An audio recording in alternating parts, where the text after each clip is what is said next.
എന്തൊക്കെ ഈ നാട്ടിൽ നടക്കുന്നത്? എന്തൊക്കെയാണെന്ന് പൊതു ഇടങ്ങളിലെ അനധികൃത തെരഞ്ഞെടുപ്പ് പ്രചരണ ബോർഡുകളും പോസ്റ്ററുകളും ചുവരെഴുത്തുകളും നീക്കുന്നതിനുള്ള ചെലവ് അതത് സ്ഥാനാർത്ഥികളുടെ തെരഞ്ഞെടുപ്പ് ചെലവിൽ ഉൾപ്പെടുത്തുമെന്നും തെരഞ്ഞെടുപ്പ് ഓഫീസർ അറിയിച്ചു. തെരഞ്ഞെടുപ്പുമായി ബന്ധപ്പെട്ട് രാഷ്ട്രീയ കക്ഷികൾ വിദ്യാലയങ്ങളിൽ സംഘടിപ്പിക്കുന്ന യോഗങ്ങൾ മാനദണ്ഡങ്ങൾ അനുസരിച്ചായിരിക്കണമെന്നും തെരഞ്ഞെടുപ്പ് ഓഫീസർ അറിയിച്ചു.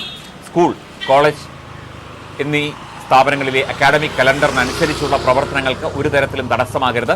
ഡെപ്യൂട്ടി ഡയറക്ടർ ഓഫ് എഡ്യൂക്കേഷനിൽ നിന്നും വിദ്യാലയങ്ങളുടെ മാനേജ്മെന്റിൽ നിന്നും മുൻകൂർ അനുമതി വാങ്ങണം. സ്ഥിരമായി ഏതെങ്കിലും രാഷ്ട്രീയ കക്ഷികൾക്ക് മാത്രമായി ഗ്രൗണ്ടുകൾ ഉപയോഗിക്കാൻ അനുമതി നൽകാൻ പാടില്ല. ഉപയോഗശേഷം കേടുപാടുകൾ കൂടാതെ ഗ്രൗണ്ട് തിരികെ മാറണം. അല്ലാത്ത സാഹചര്യത്തിൽ നഷ്ടപരിഹാര തുക അതത് രാഷ്ട്രീയ കക്ഷികൾ ഒടുക്കേണ്ടതുമാണ്. നിർദ്ദേശങ്ങൾ പാലിക്കാത്തവർക്കെതിരെ കർശന നടപടികൾ സ്വീകരിക്കണം എന്ന് തെരഞ്ഞെടുപ്പ് ഓഫീസർ അറിയിച്ചു.